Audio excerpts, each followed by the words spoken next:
এর মূল কারণ হলো আজকে বাংলাদেশের মুসলমানদের মাথার মধ্যে ইসলামের দুশমনেরা, ইসলাম ফোবিয়া, ইসলামের আতঙ্ক, ইসলামের ভয়, ইসলাম আসলে এটা হবে সেইটা হবে, বের হতে পারবে না, বস্তাবন্দি করবে মহিলাদেরকে, সবাইকে এই করতে হবে সেই করতে হবে।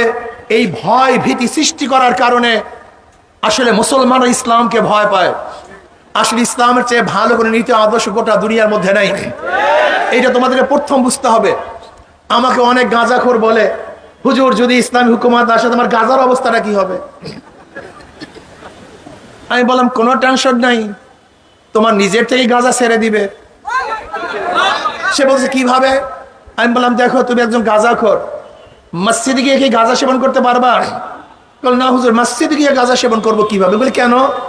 বলে সেখানে তো পরিবেশ নেই।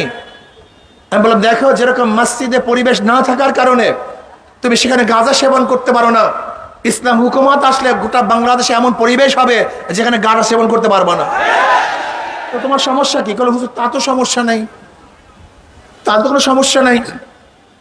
মহিলারা মনে করি ইসলাম যদি ক্ষমতায় আসে ঘরের থেকে নামতে পারবো না, বের হতে পারবো না, ব্যবসা করতে পারবো না, চাকরি করতে পারবো না। অথচ জনাব মুহাম্মদ রাসূলুল্লাহ সাল্লাল্লাহু আলাইহি ওয়াসাল্লাম প্রথম ব্যবসা শুরু হয়েছে আম্মাজান খাদিজা কুবরা রাদিয়াল্লাহু তাআলা আনহার ব্যবসার মাধ্যমে। তিনি বহুত বড় ধনী ছিলেন। ইসলাম আসলে অনেকে মনে করে শিক্ষিত হতে পারবো না, অথচ আম্মাজান আয়েশা সিদ্দিকা রাদিয়াল্লাহু তাআলা আনহাকে বাদ দিয়ে কোন মুহাদ্দিস হাদিস রওয়ায়াত করবে এরকম কাউকে পাওয়া যাবে না। শহরের উস্তাদ আম্মাজান আয়েশা সিদ্দিকা রাদিয়াল্লাহু তাআলা আনহা একটা কিতাব লেখা হয়েছে যেখানে 30,000 মুহাদ্দিসা মহিলা, 30,000 মুহাদ্দিসা মহিলাকে যেখানে নাম নেওয়া হয়েছে যে এতগুলি মুহাদ্দিসা ছিল।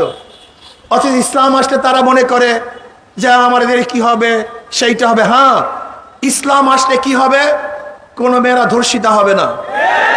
ইসলাম আসলে কি হবে? কোনো মেয়েদের উপরে অ্যাসিডে দগ্ধ করা হবে না। ইসলাম আসলে কি হবে?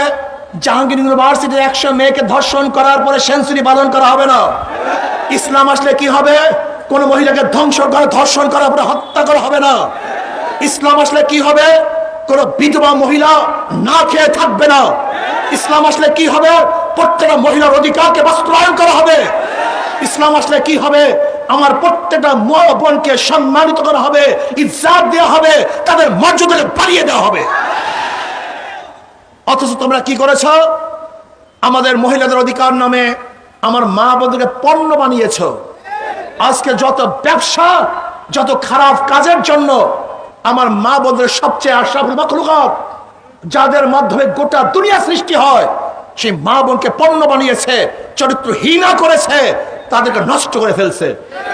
ইসলাম আসলে আমাদের মা বোনদের ইজ্জত সম্মান থাকবে সর্বোচ্চে, তাদের চেয়ে ইজ্জতওয়ালা কেউ থাকবে না, তাদেরকে ন্যায্য অধিকার দেওয়া হবে।